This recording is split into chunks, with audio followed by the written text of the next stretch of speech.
So welcome to the MLA Goat Roadshow Goat Webinar and Question and Answer session. Today's topic is on kid loss. MLA recently completed a project on kid loss with New South Wales DPI with Gordon Refshauge. And that final report is available online, and we'll circulate that at the end of the webinar. Normally for the MLA Goat Roadshow, we would be doing this face-to-face, but because of the COVID situation, we've decided to run some webinars instead in the interim until we can go back to face-to-face. So our speakers today are Gordon Refshauge, James Boland, Kylie Greentree.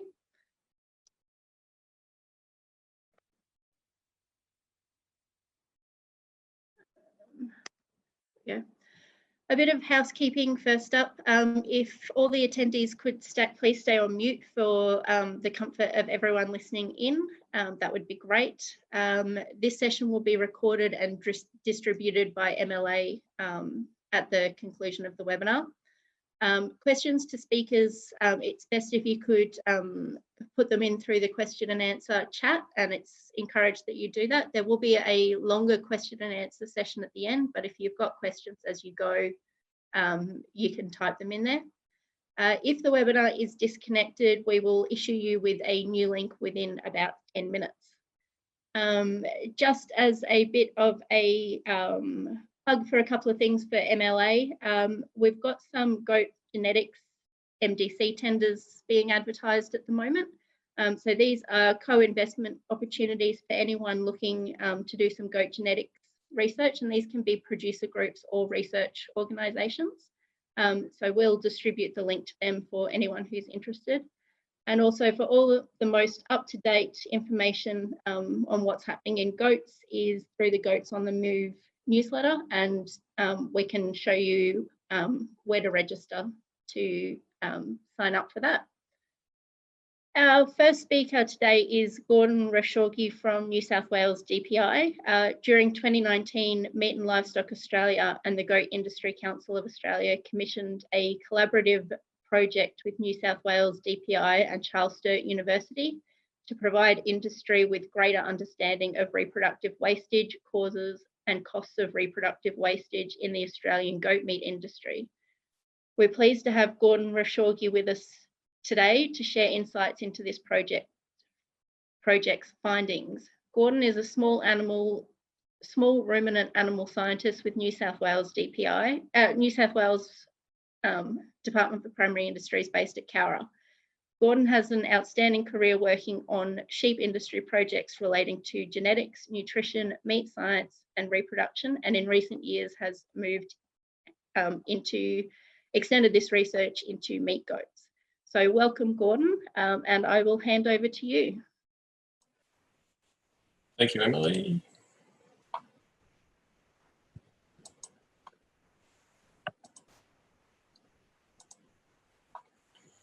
So I'd like to start by thanking Emily and Ag Communicators for this opportunity to give this presentation. We submitted the final report earlier this year, and my co-investigators included Trudy Atkinson at New South Wales DPI.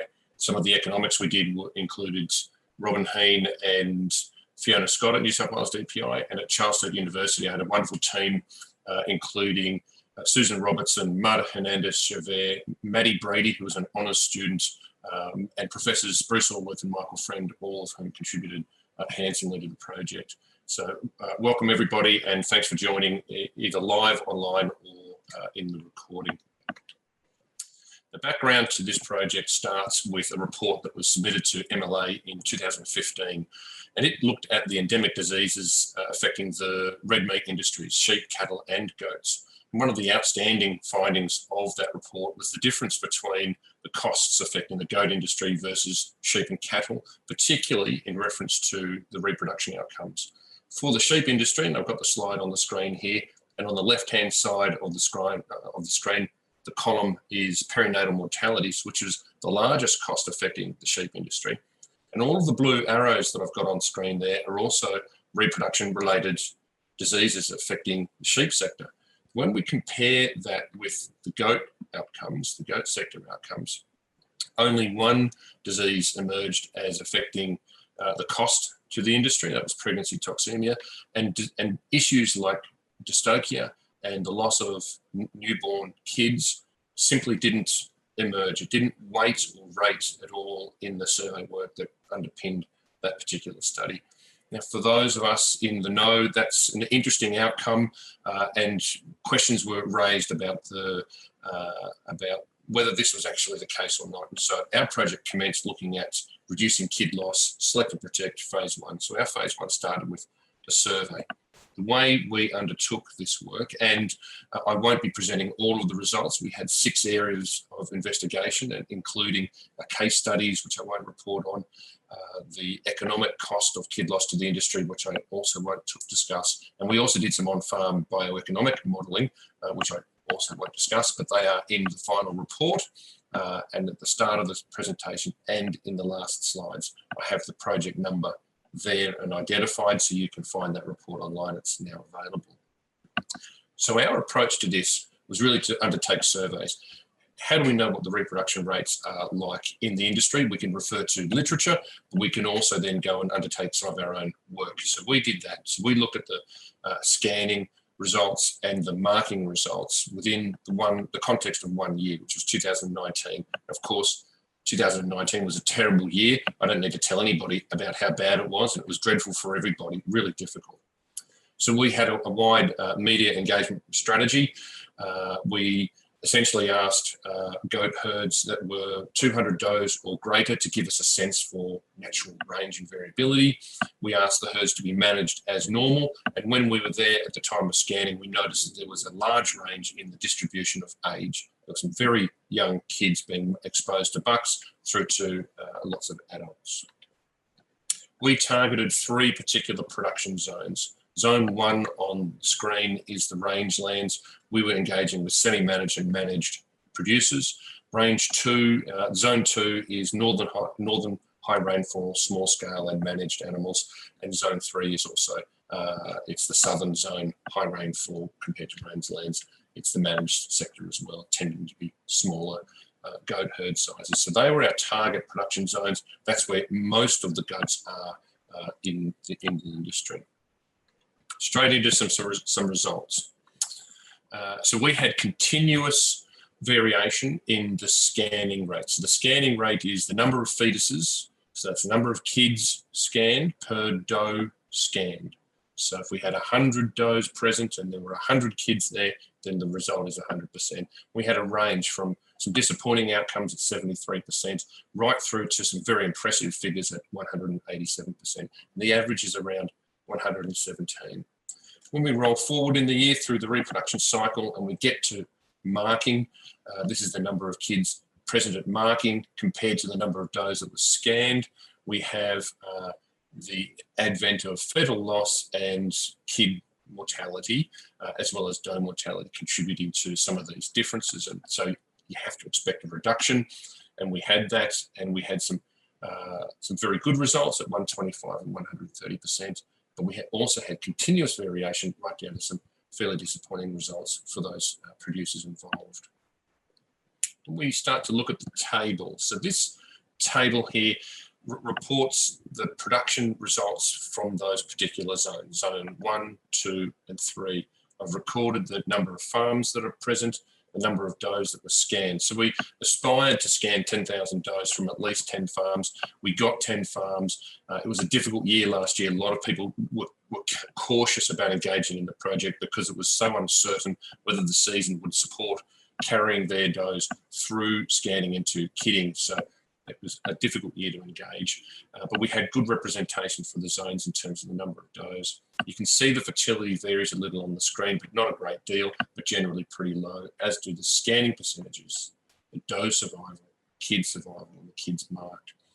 When we look at the weighted mean, okay, so this is the total number of does pregnant out of the total number of does scanned, rather than taking an average of those production zones 1, 2, and 3. And the weighted mean is 72%. In my experience as a reproduction researcher, I've been in the game now for 15 years studying reproduction and small animal research. My experience says that the average pregnancy rate in sheep is surprisingly low, and it's only around 78, 79%, which will surprise everybody listening to that who understands these figures. You would aspire to get a 90% pregnancy rate. In your adults, you'd like that to be 93 to 95. You'd accept that first-time exposed animals will have a lower rate, but an average of 72% in the goats is a little low and reflective of the season. The scanning rate is 117%, and that shows that that's been pulled down by this fertility rate, this non-pregnant ewe rate. Overall, doe survival was on par with sheep production at 96%. So that's about similar. In sheep, we know that most of the mortality occurs in late pregnancy, around the time of birth and in early lactation. And we see the same sorts of figures here in the goats. But we see a large range from 80% survival up to 100% survival. Kid survival is much lower than what we expect in sheep. Typically, sheep survival will be, so in lamb survival in sheep will be around 75 to 85%, and here we've got 65%. The range was enormous from some very disappointing results at 27% up to some very impressive figures at 93%. When we compare each of those averages, the weighted averages with the literature, we see that last year we've got a lower than average fertility rate compared to the literature. We have a lower than average scanning rate and a lower than average kid survival rate. If I break that table up even further, I start to look at things like age. So this is all those animals again represented. And if we knew that they were an adult doe or if they were a maiden doe, we recorded that. But in some of the herds, we couldn't get whether they were, we couldn't capture that data, whether they were adults or maidens, so we called them mixed aged. What we see here, and in particular, there's a lot of numbers on the screen, but in particular, I want to draw your attention to the fertility rate, which is the number of pregnant does in the maidens was less than 50%, which is particularly low. Now, the maidens, of course, will include kids joined to kid themselves as a 1-year-old or as a near 2-year-old. So there's a range in what we've described as a maiden. Some of the kids that were exposed to bucks were really very young, and that's a part of the story, but that's the reality of what we're seeing on farm. The bucks are being exposed to the females, and whatever gets pregnant is sort of the rule in the management system. And what we reveal is that the maidens are really struggling in their pregnancy rate. Their litter size was actually pretty good per pregnant doe. There's actually very little variation there. So that suggests at least 60% of the does that are pregnant are having twins. So that's a great outcome. And that fecundity isn't influenced by age. However, kid survival was particularly bad in the maidens. If I then roll forward to the next table, which is to look at within a farm where we knew that the maidens and the adults were scanned and then managed separately through to marking. So we had them separate. So this is a comparison within the farm system. And these are the number of farms that we had in here. So we've still got about a bit more than a third of all the does that were scanned in this representation. And what this table is showing us is that just over 1/5 of all of the does in those herds are maidens. Their fertility rate was actually quite reasonable in these extra management level herds, these higher management herds. The scanning rate is much better than the average maiden scanning rate by nearly 50%, so much improved. But the kid survival is the same, 35.8%, 35%. So the net reproduction rate, NRR, on that right-hand side of that column, is 34.6%, so 35% net reproduction rate. Net reproduction rate is fertility multiplied by the scanning percentage multiplied by the kid survival percentage. So it's the ultimate number. And what's really important here is that just over 1/5 of the herd is occupied as maidens, and they are delivering less than 1/8 of all the kids. And so there's a population here in these herds, when well managed, have reasonable fertility compared to industry average, and their scanning rates are pretty good. we're still having issues with kids' survival, and that's really holding back that sector. That was revealing and very important. It's a very important finding. If we relate these figures, we go back and think about the tables, and if we find that report, it's in tables 3.4.1 and 3.4.2, so the tables in the report, I've represented those tables in a plot, in a scatter plot chart here, just plotting out these relationships. And this one here talks about the scanning rate, which is the y-axis on the left-hand side of your screen. As scanning rate increases, kid survival generally, ever so slightly, is decreasing. But that makes sense. It's true in the sheep game as well. When you have a female carrying more fetuses, there's a bigger challenge in front of them. There's more work to do, and it's harder to keep all of those kids alive through the marking and weaning. And so we expect kid survival to decline. But in this case, it's not such a strong relationship. In fact, it's not significant, and there's a bit of variation around the line of best fit there. That means you've got something to work with. If we consider scanning rate and in the concept of marking rate, it makes sense also, and it's not possible to go in any other way except up. Marking rate has to go up when the scanning rate goes up. Here, where it's not significant, it's tending to be significant, but there's only 10 or 11, 12 points in this particular plot. So that's, you don't get carried away with that. There's not a lot of data points ultimately in these figures. But what it shows is that we've got variation still around that line of best fit. But the rule is true. Marking rate depends on scanning rate. If we think about survival of does, what's really interesting here is that, again, it's not significant. Again, we don't get carried away with this, but the relationship's going up. Doe survival is improving when we in those herds where we have a higher scanning rate. Now, I would interpret this as meaning flocks or herds that are managed well, the does are in better condition, they have better feed conditions in front of them, will scan better, and that carries forward to a doe that has a better chances of survival. And when the system's pushed a little harder, the scanning rate starts to come down, and those animals are in lower condition, not as many pregnant, not as many twins, and nutrition's a real issue for those animals, and doe mortality starts to increase, right? So survival's under a bit of challenge. So that's a graph of nutrition, I think. If we think, is kid survival influenced heavily by the loss of does?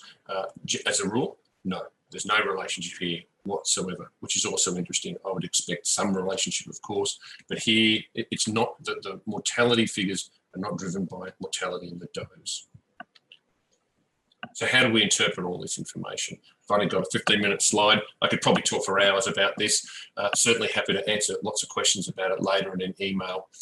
My interpretation, firstly and foremost, the fertility of maidens and the survival of kids born to maidens is low and a real issue and needs further investigation. This is something warranting separate management systems and a lot of thinking about how you optimise the performance of that sector. 2019 was a very difficult year for all the producers involved. There were some lucky rain events that actually supported much better reproduction outcomes.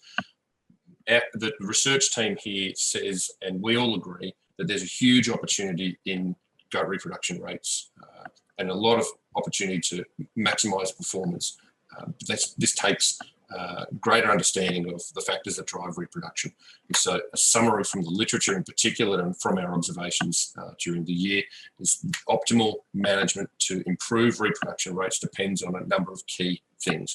And the first one, of course, is where you can, as best as possible, you align your breeding program with your pasture growth rate, because nutrition underpins just about all of this. Goats are seasonal breeders, but there's some variation between our observation of the performance in goats in Australia versus the international literature.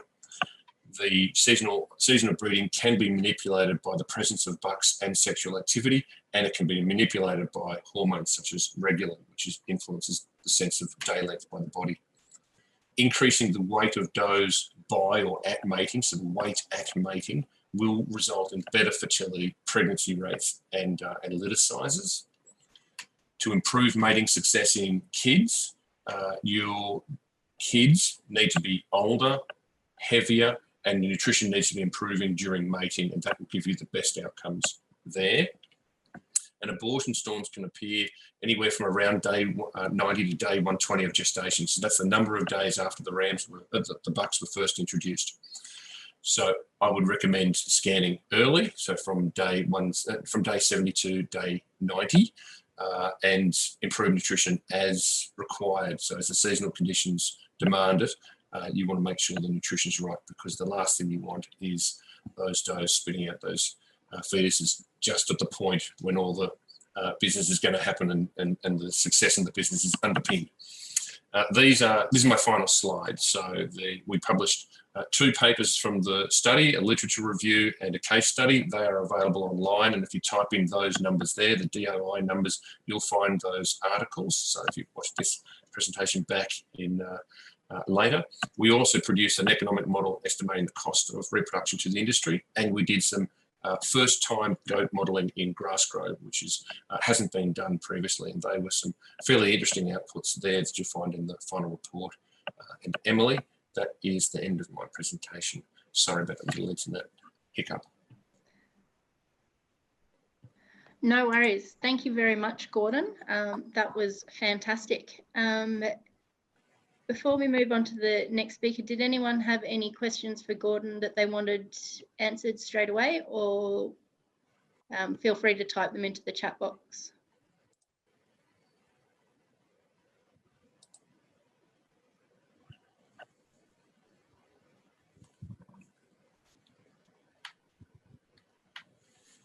No, we might leave question time until the question and answer session at the end. So thank you again, Gordon. Our next presenter will extend on Gordon's key findings and share his insights as a participant and data contributor to the Reducing Kid Loss project. Big Ampi rangeland goats is a large-scale producer managed goats in the New South Wales Western District. After being involved in the project in 2019, Big Ampi continued to collect data for a further year, focusing on management of maidens, nutrition and out-of-season joining. A champion of goats as the first fleet's best kept secret, I welcome James Boland to share his screen and to introduce us to Big Ampi rangeland goats.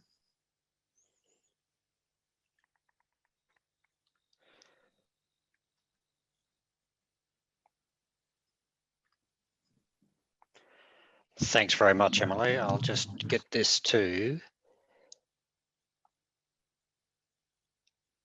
slide view. Thank you. Thanks, Emily, and thanks, Gordo, for a great segue into a few words that I'll say as from a participant's perspective. Listening to your presentation, Gordon, it prompted me to make a few edifying comments to start with. That we were very happy to be involved and make our stock and our facilities available to the research team. We didn't have any maiden mobs to offer, Gordon, but we are vitally interested in getting more out of our maidens and trying to break that inferred inefficiency of maidens occupying 20% of your space, but only perhaps 12 or 15% of your productivity. We didn't join maidens due to drought conditions in 17-18. We joined maidens in 19. We didn't scan them. They were due for scanning as COVID hit us, so we didn't scan them. They've kidded. We've in fact have marked their kids and are about to wean them, but we don't have any on-farm data about our maiden performance because we didn't join maidens, and the ones that we've got in hand now we didn't scan. We've got maidens that have been with bucks. Bucks came out a few weeks ago. They'll be scanned in January, and that'll really be the start of our on-farm research into whether we're doing the right things with and by our maidens. But I'll talk about those a little bit more as we go along. Now, could somebody from Ag Communicators tell me how I can get rid of the 5 tiles down the right-hand side of my screen so I can access the entire screen? Oh, hi, James. If you just go up into the top right-hand side and you just click on speaker view only, you should be able to hide that for you.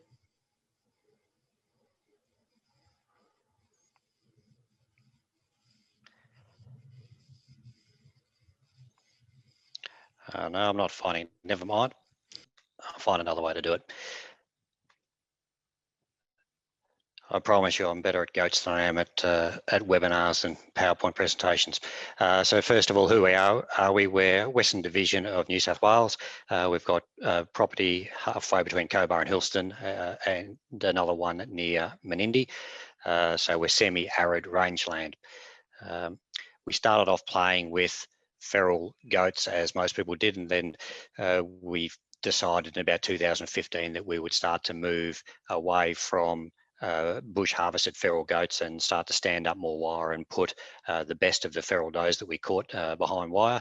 And then in about 2018, we took another step. Rather than just managing feral wild caught ferals, that would start to invest in genetics and nutrition and perhaps a better line of goats that gave us better productive outcomes. So our production objectives are 3 joinings every 2 years. We have set ourselves a fairly high aspirational target. We know that's going to infer out of season joining and supplemental feed, but the way that we've configured our business and what we're trying to achieve in our business is dependent on holding the line and joining 3 times every 2 years. Our target sale weaner, 35 kilos live weight, 15 kilos standard carcass weight with the skin off, and we should be able to get our weaners to that in about 6 months or so. That's what we're trying to achieve. We're trying to achieve a consistent carcass specification. We're doing that with nutrition and with genetics. We're trying to take some of the variability of the carcass out of the equation. We're also trying to provide our suppliers, or the people that are buying our goats, with a reliable year-round supply. So to do all those things, we need to get the production side sorted out, and we need to know how to produce goats and how to produce them on time. So how we plan on doing it?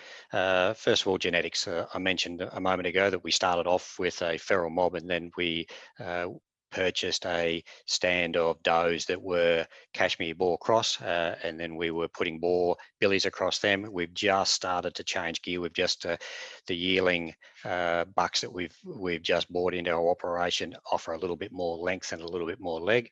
I'll see if I can find some pics of that guy, sort of typical of where we used to be with a typical boar type, and we're putting that across a Cashmere boar cross.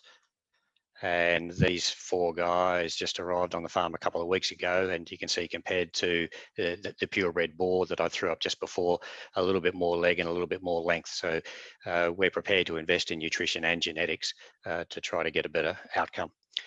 The breed plan, I'm going to speak about as we go along, the 3 times every 2 years, and if we need to supplemental feed our goats, we will. We've formed the view, contrary to some who might think that you can't afford to feed goats, our view would be, with our production plan, we can't afford not to feed our goats. We destocked a little during the drought, but we maintained the nucleus of our herd, and we still managed to maintain fairly good metrics from reproduction side of things, with a lot of supplemental feeding being used during those drought years. And as a final statement of our philosophy is laying modern science over contemporary wisdom. The people that I'm involved in this enterprise with, most of us come from an ag science background, and we've got some very experienced and very capable farm managers on site.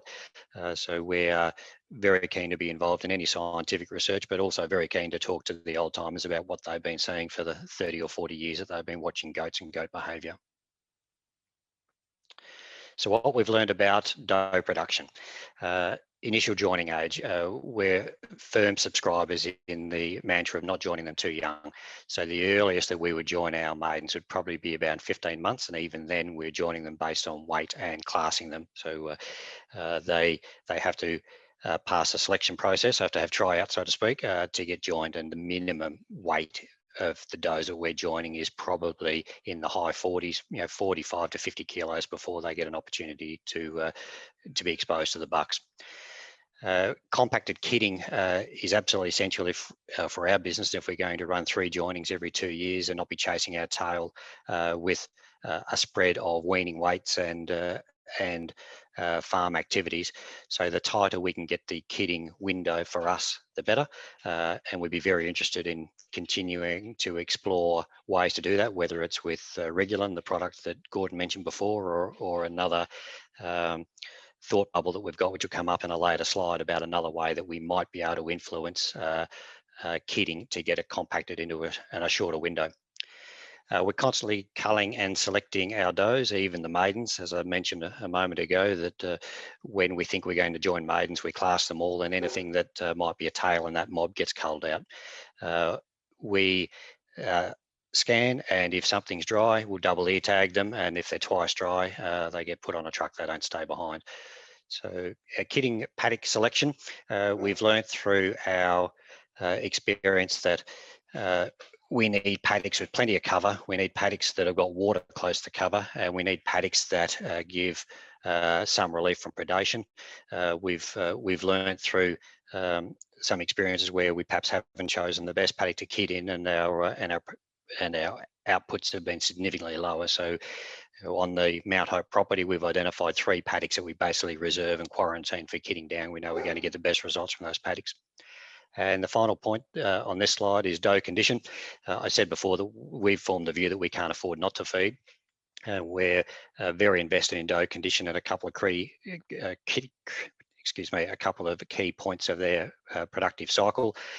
We get them on a rising nutritional plane when we join them, and then we make sure that they have a good standard feed ahead of them, or we start supplemental feeding them 6 weeks out from kidding. We learned our lesson in 2018 where we had an abortion storm. We started feeding during drought conditions, but 4 weeks before kidding, and we think that was a mistake, and so we've ratcheted that back. If there isn't a good stand of naturally occurring feed 6 weeks out, well then we'll supplement that. So our approach to maiden does, our first rule is let them grow out.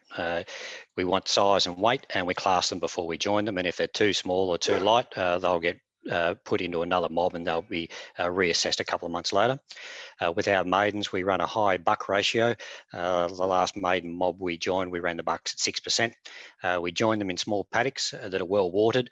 One paddock in particular is only 700 acres with 3 water points in it, and it's out. We'll rest that paddock and get a good stand of feed in it, and then join with a high buck ratio, selected maidens in a confined environment.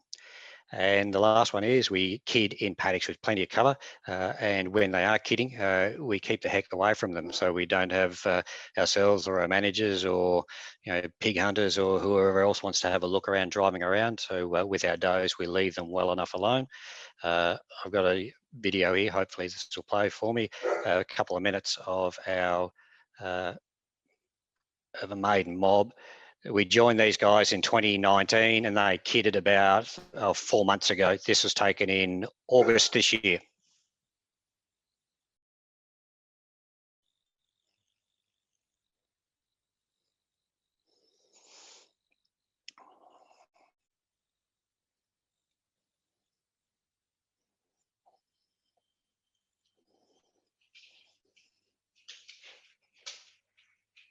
So the video wasn't shot with the intention of being on a webinar, but I think that in those 14 seconds you can get an idea of the size of the does. They're not babies, they're maidens, but they are well grown.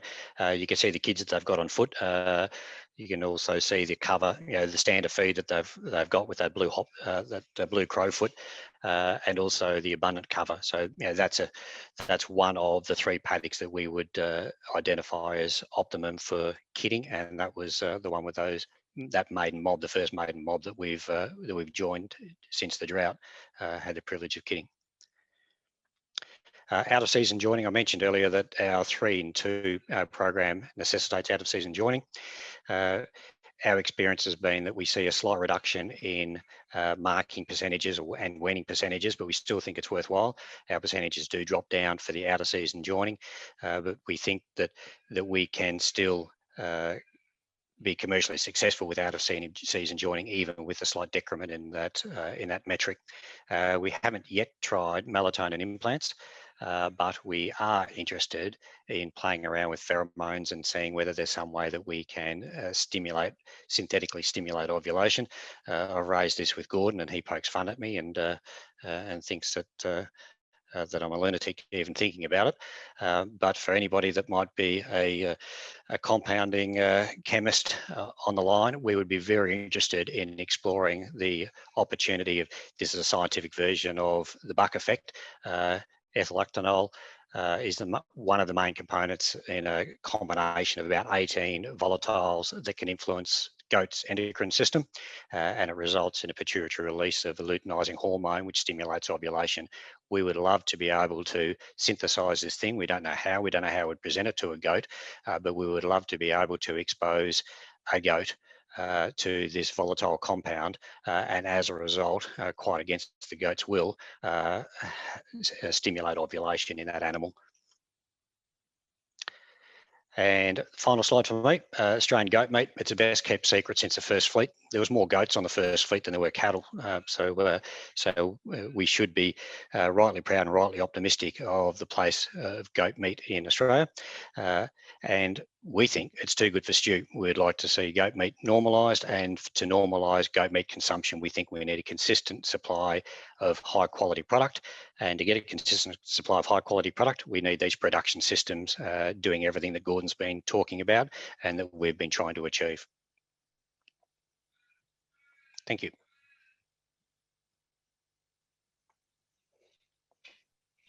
Thanks very much, James. That was fantastic.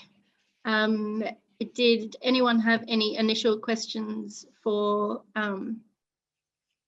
James? I just wanted to remind everyone again to please put your questions in the question and answer box rather than the chat box. It just makes it a lot easier to keep track and make sure that we do answer everyone's questions.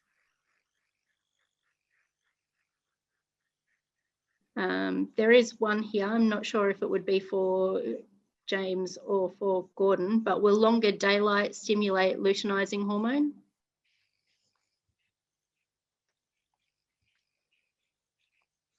Gordo? I'll have a crack at that one. What you have is a relationship with shortening day length stimulating melatonin, and that will increase reproductive activity, but also ovulation rate. So shortening day length is the key, and that product Regulin is melatonin, so it mimics. So if you have lengthening day length, sunlight hours in spring and early summer, an injection of melatonin will trick the animal into thinking the day length is shortening by increasing the melatonin concentration, and that will stimulate an ovulation response, which in sheep is around about 20% extra fetuses scanned. Thanks, Gordon. I think this one's for you, James. What was the ratio of bucks to maidens? 6%. 6%. Fantastic, thank you. It looks like that's all we've got for the moment. Sorry, one more. How much has weather conditions at kidding affected survival percentage of kids? Is it a problem here? Yeah, I think I'll answer that one. Okay. So yes, weather is actually particularly important. When we talk about that in the context of sheep, it's the same for sheep and for kids.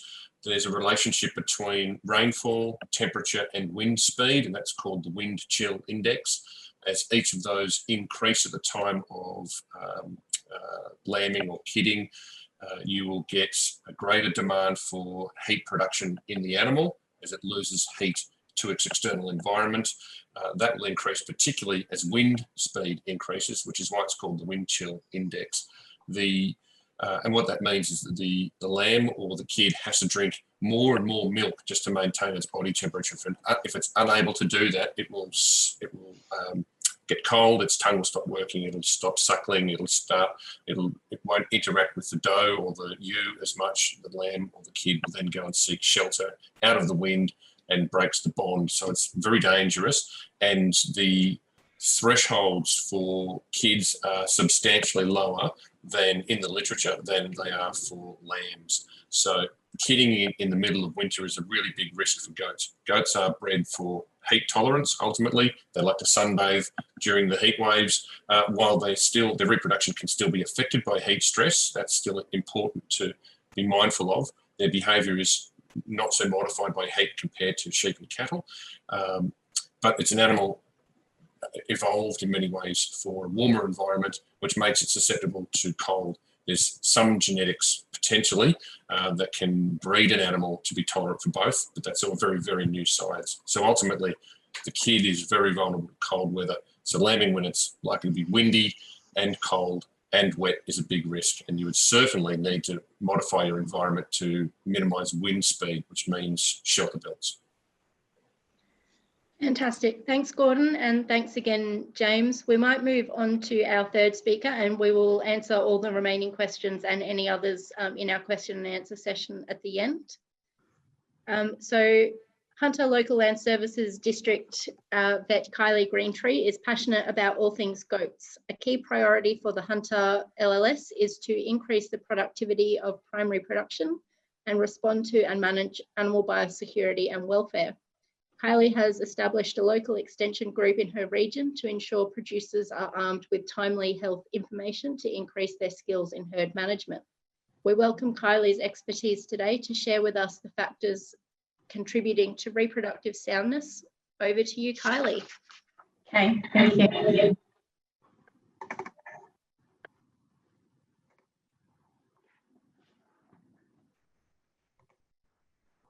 Okay, can see that. So thanks for having me along today for this discussion on what's contributing to kid loss. I will touch on a number of the same key points that the previous speakers have spoken about.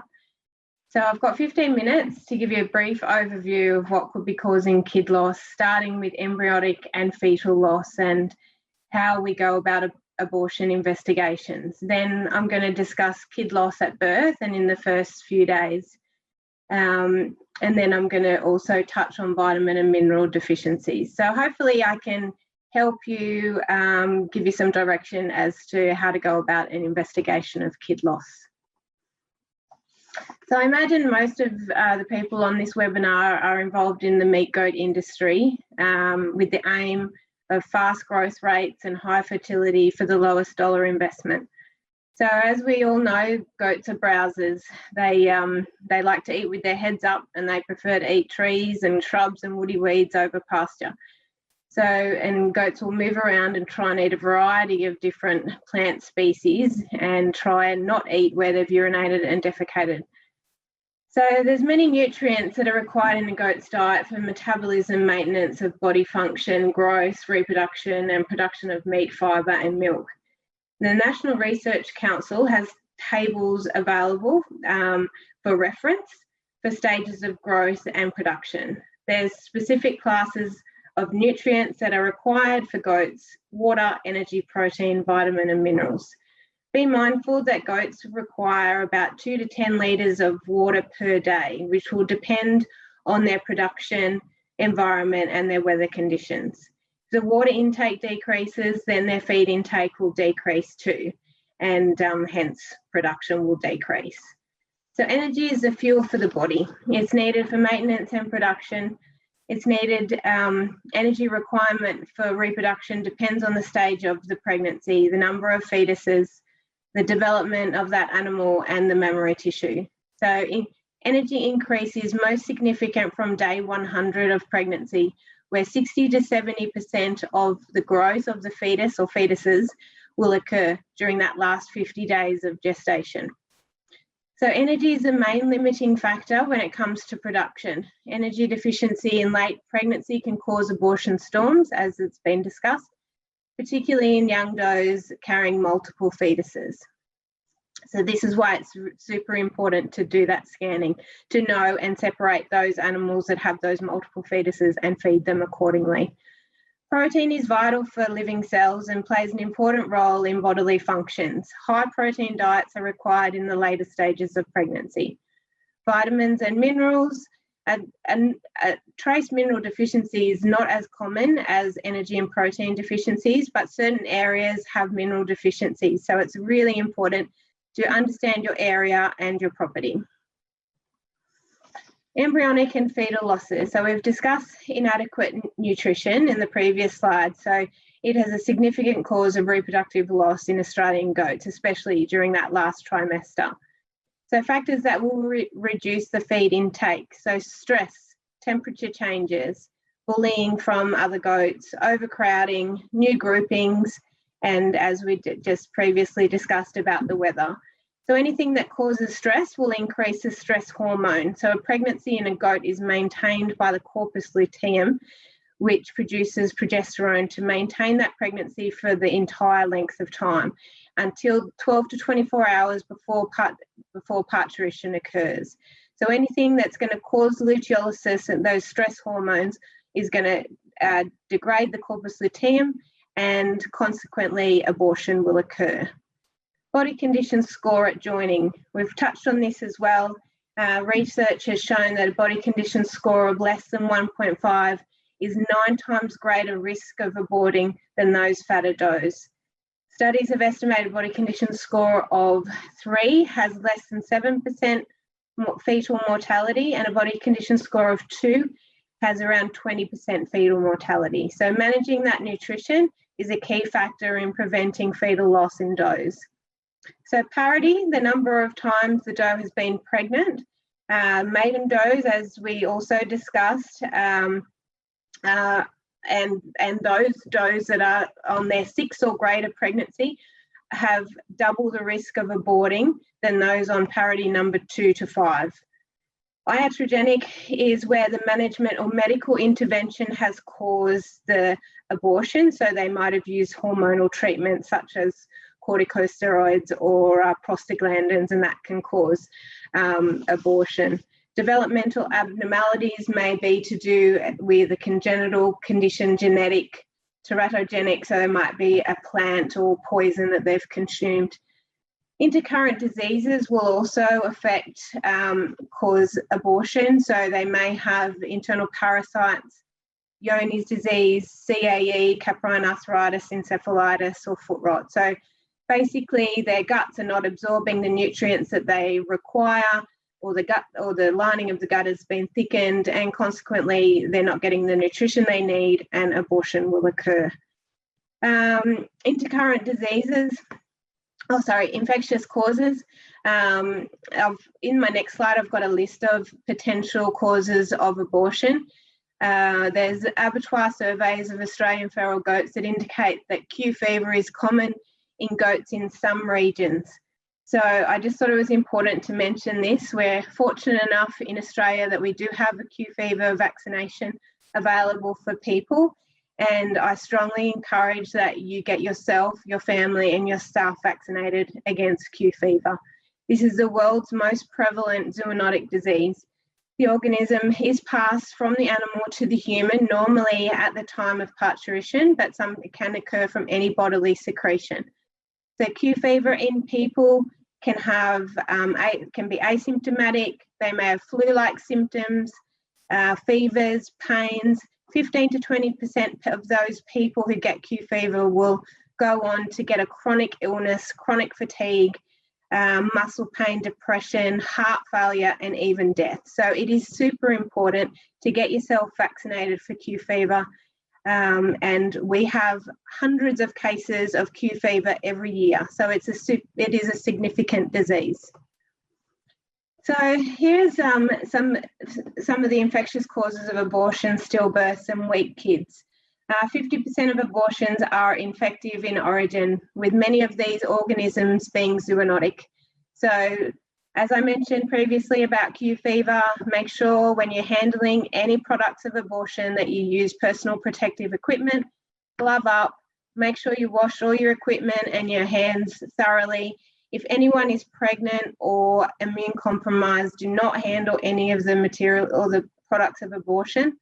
But in saying that, as a vet, we do want to get these products to do our investigation. So if someone has got their personal protective equipment, we really would like to get, if a placenta or fetuses are in the paddock, we'd love to get those samples and collect those, put them in a bag, pop them in an esky with a cold pack, because they disintegrate very quickly. So some abortions will happen throughout the gestation period, toxoplasmosis, chlamydia, leptospirosis, or other abortions will happen towards the end of the gestation period.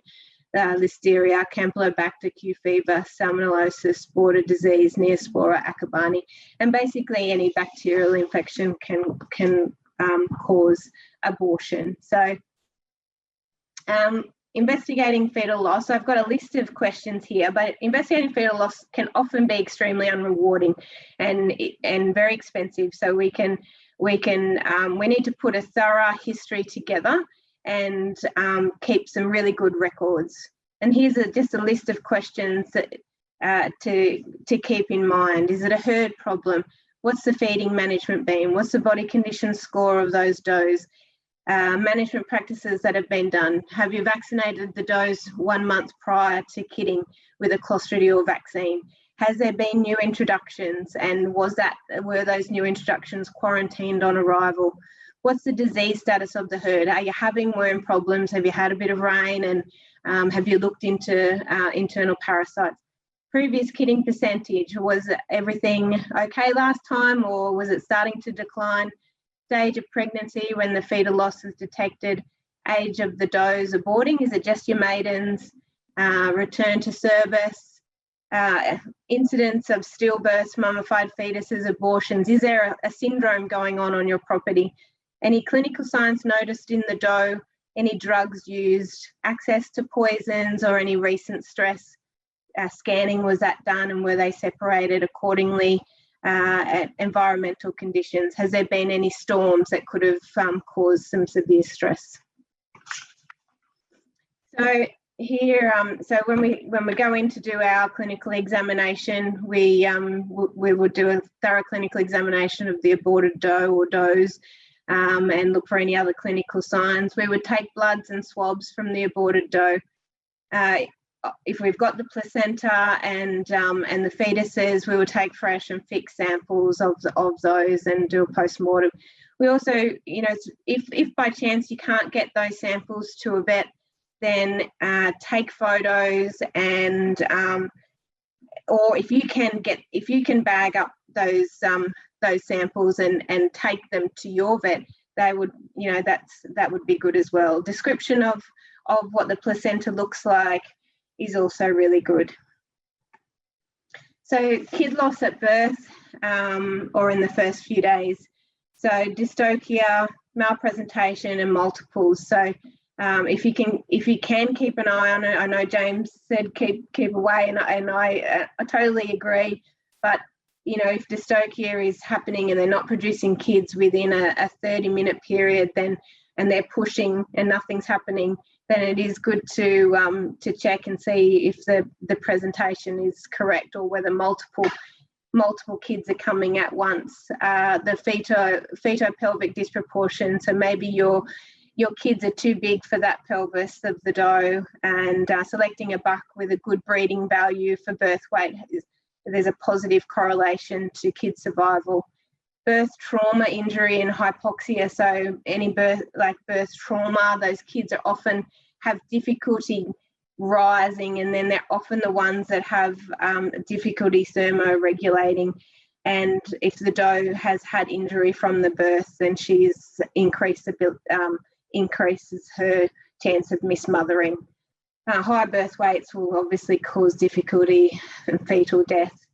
So starvation, mismothering and exposure, hyperthermia, so exposure to the heat, hypothermia, obviously when they're so extreme weather conditions, it can either cause death or can decrease their milk consumption. Insufficient milk supply might be because of the litter mate competition. The doe might be mismothering or teat damage from multiple kids. Low birth weight, so kids with a low birth weight are much more susceptible to hypothermia, have a larger surface area to weight ratio, especially in those extreme weather conditions. Research in Australian boars have shown that kids that are less than 2 kilograms are 30% more chance of mortality, 2 to 2.4 kilos, 15% mortality, and 3 to 6.4 have 5% mortality. Multiples, obviously, lower birth weights, less vigour, competition for the teats and bullying, the issues with those.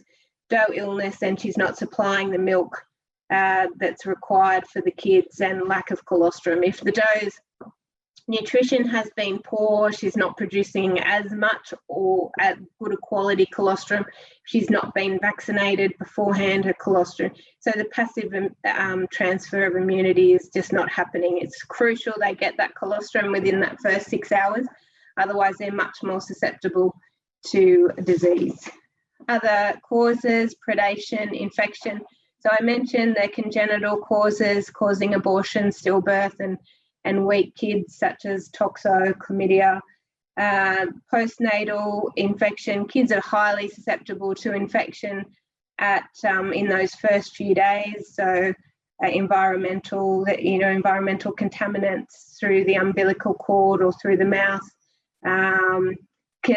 or intestine. Congenital abnormalities, mineral deficiencies, and trauma. They have a tendency to jump around and hurt themselves. So just quickly, in improving survival of the newborn kid, nutritional management of the pregnant doe, number 1. Monitor parturition, correct dystocia, supervise the kid to ensure that it's getting colostrum. Stomach tube kids that are too weak to suck, monitor the dam to ensure mothering the kid well. Separate the doe from other goats if she's not mothering. Dip the kid's navel in iodine within 4 hours can help decrease the infection rate. Maintaining clean kidding environments, vaccinating the doe, and intestinal parasite management. Just touching on a few mineral deficiencies. Copper deficiencies can occur in copper deficient soils. Copper deficiency may be due to other minerals. Molybdenum, sulfur, and iron might be high, and they're so it decreases the absorption of copper. Or heavy worm burdens will affect the copper intake by altering the pH and decreasing the solubility in the abomasum. So clinical signs you'll see with copper deficiency, they're congenital form. So the kid is born with low viability and succumbs to hypothermia. It may show neurological signs such as ataxia, paraplegia, and quadriplegia. Delayed form, the kid will appear fine for weeks to months, and then all of a sudden it is still bright and happy to eat, but it gets this delayed ataxia that you can see in this photo here. Other clinical signs, scours and anemia and poor coat, dull coat, retarded growth, and failure to thrive. So prevention, soil and plant analysis for copper and its antagonists, and correcting by fertilisation from getting professional advice on that. Copper supplementation when required, and good internal parasite management. Iodine deficiency occurs in specific geographical locations associated with low iodine. These are the Great Dividing Range, the Tablelands region, and high rainfall elevated areas. All goats that are on include kale, cabbage, turnips, soybean, and rape. Clinical signs you'll see: stillbirths, abortions, weak kids that are born with this sparse hair coat, susceptible to cold, stress, and respiratory problems. They often will have an enlarged thyroid gland that you can see in that picture there. But some of them are subclinical, so they're just weak, and they have they do not have an obvious goiter. And other goats will just show decreased viability and poor growth rates. Selenium deficiency. This season there's been a number of selenium deficient cases in the Tablelands area due to the lush spring pastures and clovers. Springtime is usually when selenium is at its lowest. So clinical signs that will be seen, there can be a skeletal muscle form where the kids are just not willing to move, and they're crying when they're forced. They have painful, firm muscles, particularly affects the hind limb and lumbar muscles. There's a cardiac form where they may die suddenly from a heart attack before, after, or during exercise. And then in severely affected does, they can have stillborn kids or weak kids because they've had a heart attack. So diagnosis can be done on gross pathology. You can see the white chalky muscles in the hind limbs and the lumbar region and in the heart as well. So selenium plays an important role in body functions, including thyroid, immune system and the reproductive system. Other possible deficiencies: cobalt deficiency, manganese and vitamin A deficiency. We generally don't see a lot of vitamin A deficiency unless we have massive droughts, which is what we've had.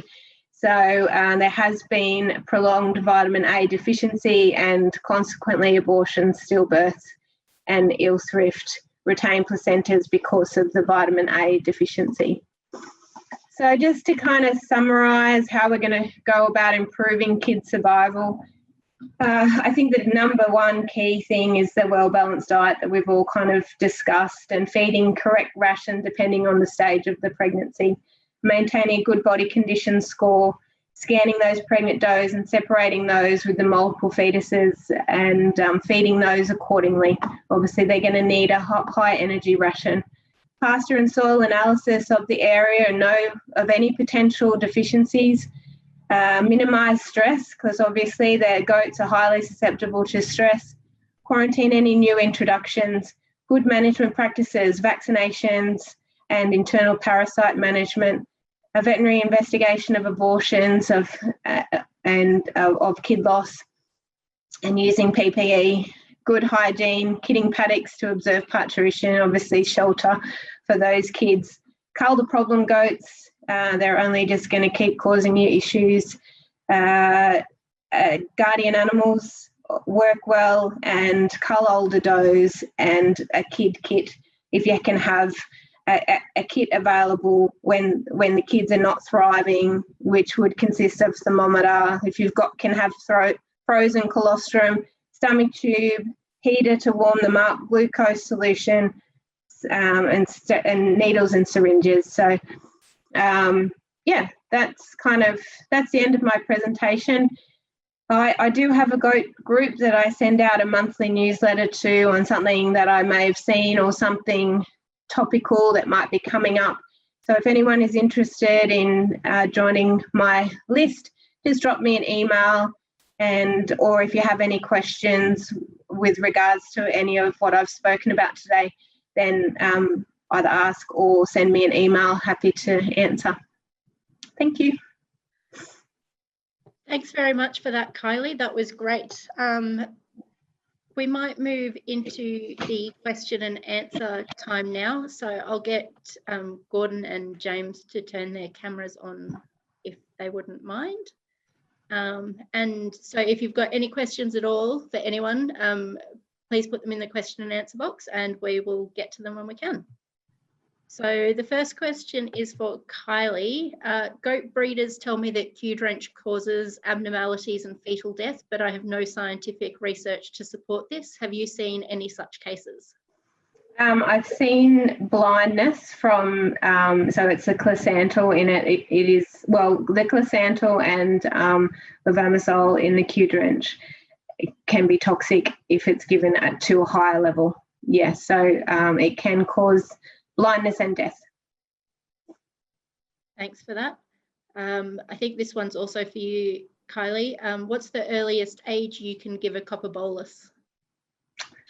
Well, the copper boluses are, I think it's 1 per 10 kilos. So look, I'd have to research, like obviously it'd have to be greater than that.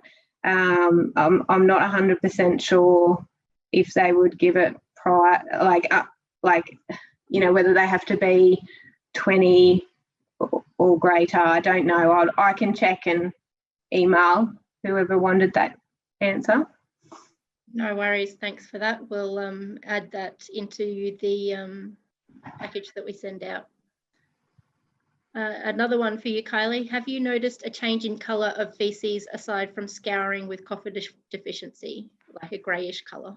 Well, they certainly scour with copper deficiency. I don't know about the colour so much. I mean, they're probably, it could be a number of things that are contributing to it. If they're they'd be more, if they're copper deficient, they're more prone to getting infections as well. So it could be a number of contributing factors that alter the colour of the faeces.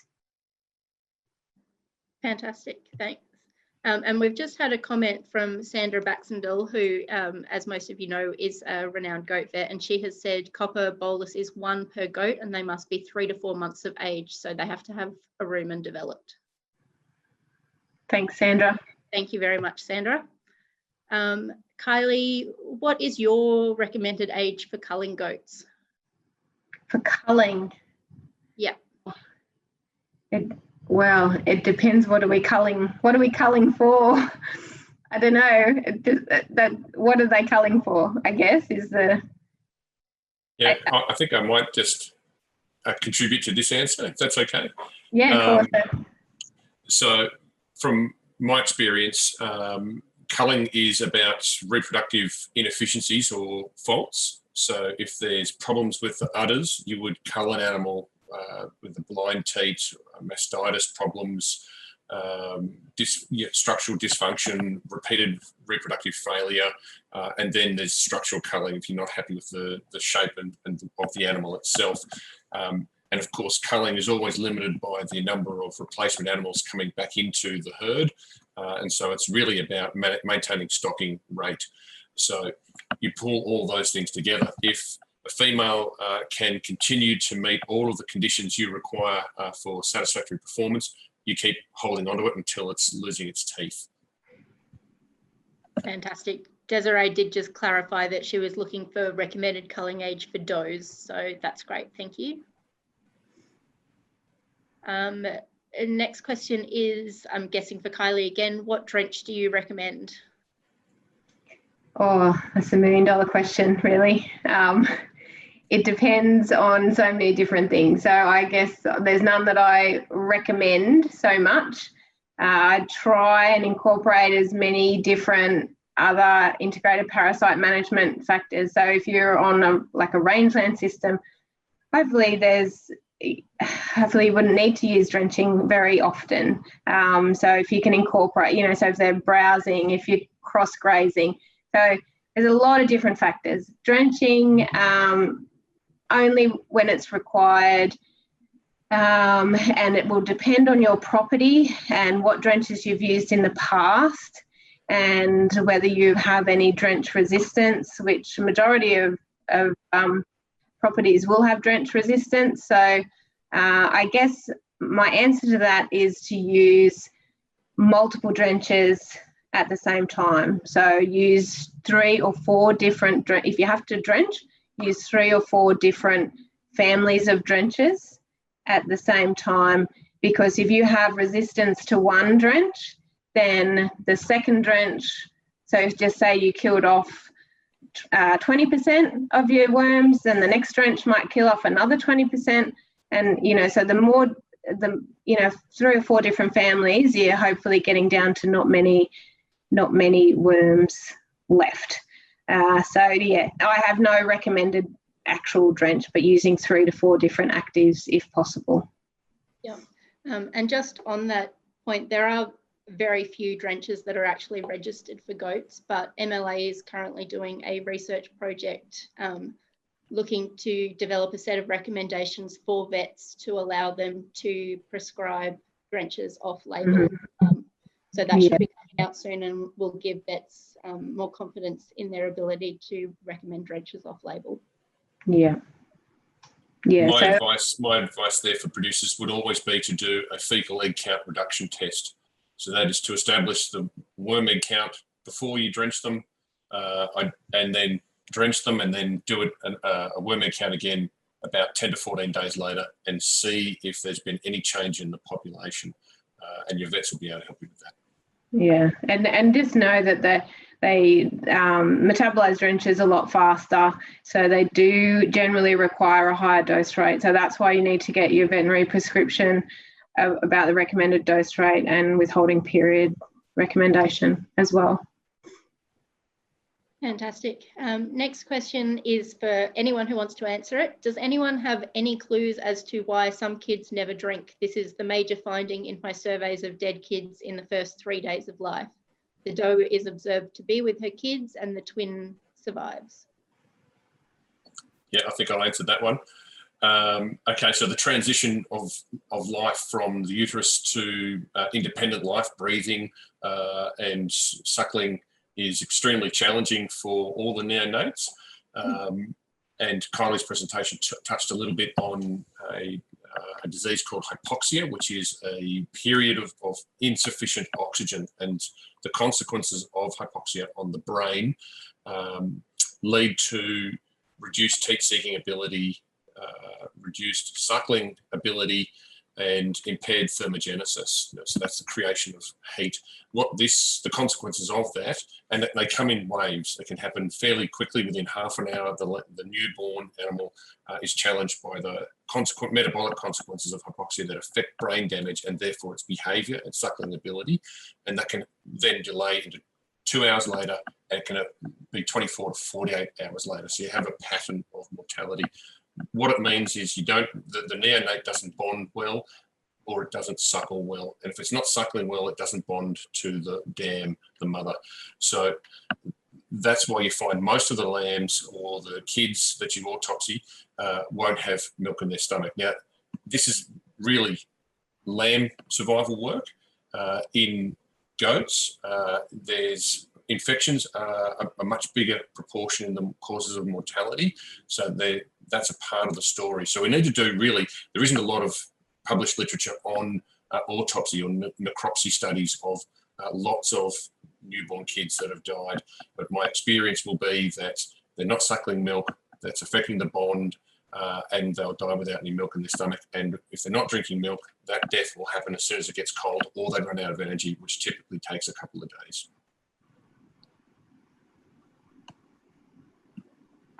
Thanks, Gordon. Next question is for James. What are your tips for introducing new goats to your property with regards to quarantine practices?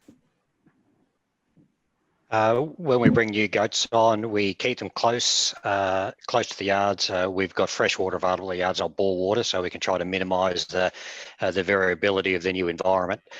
So we've got as Gordo has seen, a number of feedlot pens, and we keep them close to the yards. If they come in a mob, we keep them in that mob so they don't have to deal with social issues as well.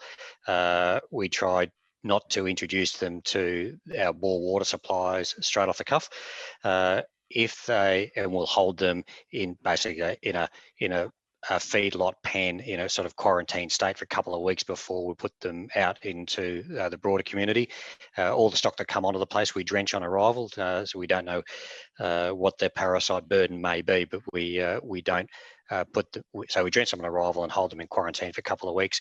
If we're only buying small numbers like stud females or stud males, well, then we're careful about how we socialise them so that we wouldn't put them in with a disparate class of stock in terms of weight or age, so that they don't get bullied or bashed. We've certainly noticed that in all goats, but particularly when there's new arrivals, the social interactions are quite interesting to see, and perhaps could be a cause of some goats not performing all that well.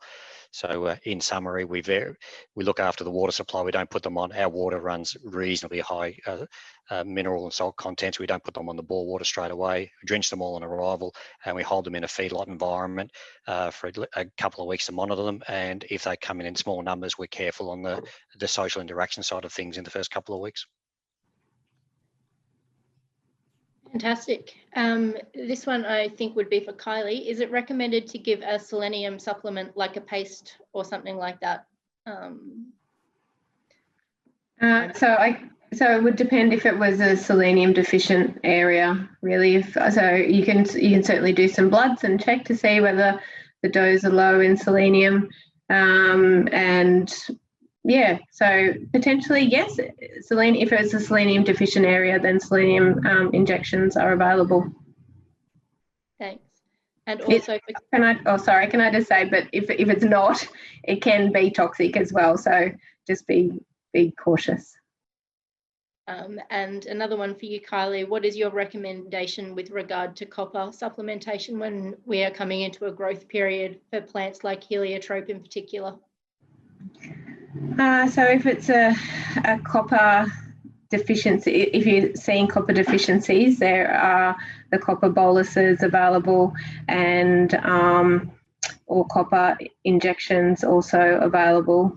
Copper toxicity can also occur, so once again need to be careful and ensure that your area is an area that you would see copper toxicity deficiency, because otherwise you will cause the toxicity, and that could cause death. Yeah, I'd make the same comments there, Kylie. I totally agree with that, both for selenium and for copper. So local knowledge will tell you if the soils are deficient in selenium or copper. So you ask people locally if you're new to the district, or if you've had problems with those deficiencies or toxicities in the past, then that would frame your response to these deficiencies. So if you're uncertain, you always get a soil test and a plant forage mineral test. They're not terribly expensive to undertake. Selenium tends to be in a lot of products these days, so you just got to really watch that. It's pretty cheap. It's just chucked in a lot of stuff and sort of packaged up as a sales thing, and that's fine. But you've really got to be mindful of how much the animals are getting and whether they even need it, and if you're getting a response to it. Actually, quite important scientific questions there. So firstly, local knowledge is really valuable. Especially when a lot of the drenches, or not a lot, but some of the drenches also have the selenium in it, and if you are increasing that dose rate, then be mindful of the selenium in there as well. Yeah, and selenium and iodine are also soluble, so in wet years they tend to wash out of the profile. So it's really, you see those deficiencies more so in wet years, and selenium deficiency is influenced by soil pH, granite soils, and regular superphosphate applications. Gordon, I think this one's probably for you. What makes a fetal sac so tough that it doesn't break without help? That's such a difficult question to answer. I would probably default to you, Emily and Kylie, as trained vets. Look, I've heard about some plants that might be associated with this. I'm really not too sure, to be completely open with you. I can't answer that question. I don't know. I don't know either. No, neither do I. So that one's a bit unknown, sorry, Kim. Or we might have to consider that for future research, because we don't know. It's uncommon. It's one of those things. It's it's like trying to do an experimental study on lameness in animals, and when you set everything up to do the study, you don't get any lameness. It's so infrequent; it would be difficult to do experimentation. But I'll ask a few people, and maybe you can send me an email, and I'll follow it up. And I think this will probably be one of our last questions. A number of our goats are showing the signs of copper deficiency, so browning of black coats, fishtail in tails, etc. Should all the goats then be treated with the bolus, or just the ones showing signs? Well, so if it's a known copper deficient area, I'd firstly be doing the pasture and soil testing and just confirm that that's the reason. If we know that it is a copper deficient area, then yes, they can be treated with the bolus. Yeah. But need to make sure that it is copper deficient first, because we don't want a toxicity case. Fantastic. Well, that's the last question on the list, unless anyone wants to type one in quickly. So we will wrap it up now. Thank you so much to our speakers for today. I'll just share my screen again.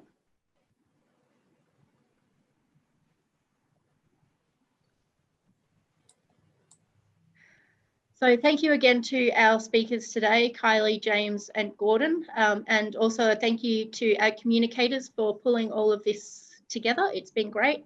There's some useful information on the MLA website. The website's listed there. We've got another webinar coming up in February. Speakers are still to be determined, but it will be a similar sort of format to this. And also to stay up to date on research and events in the goat industry, please subscribe to the Goats on the Move quarterly newsletter, and it will give you anything that you need. So thank you again, and if you have any questions regarding this webinar, please contact events@agcommunicators.com.au and they will get your questions to whoever they need to go to. So thanks again, and yeah, Merry Christmas.